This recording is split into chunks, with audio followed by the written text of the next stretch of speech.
On this historic first day of his second term in office, President Donald Trump laid out his vision for a bolder and larger United States.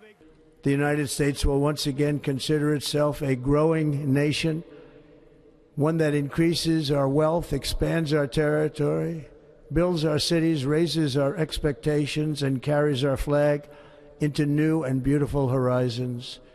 And we will pursue our manifest destiny into the stars, launching American astronauts to plant the stars and stripes on the planet Mars.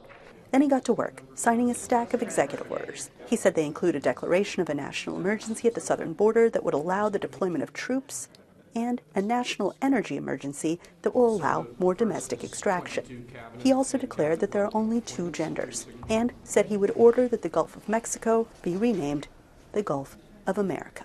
Historians say that Trump made history by using what is historically a unifying speech to portray a future that many Americans may disagree with.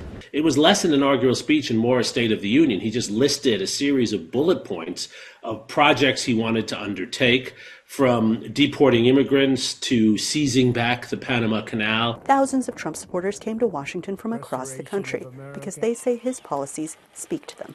Common sense, the bringing back of common sense out loud.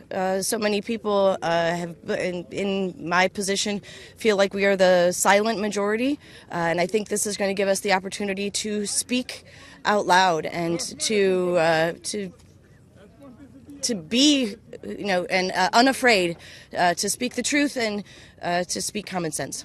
Shortly after his inaugural, Trump spoke to a smaller group of supporters in the Capitol and reiterated claims that the 2020 election was totally rigged, a claim without proof. He also alluded to his plans to pardon some of those convicted over the violent events of January 6, 2021, when a mob of Trump supporters attempted to disrupt the certification of the election won by Joe Biden. And I think this was a better speech than the one I made upstairs, okay? I think this was better, JD. I think this was much better. Some of Trump's powerful supporters expressed their joy. This is what victory feels like. Yeah! CEO Elon Musk was among the billionaires in the Capitol Rotunda for the ceremony. Consumer advocacy groups are sounding alarms about some of the new president's quieter moves that seek to loosen regulations and, they say, benefit these elite few.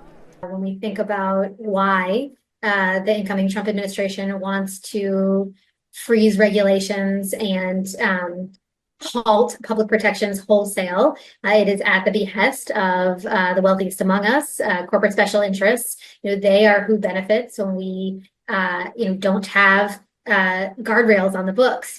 Historians and analysts say it's not clear how many of Trump's day one actions, which his officials say number more than 100, will fly when challenged legally.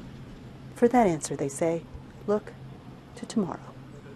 Anita Powell, VOA News, the White House.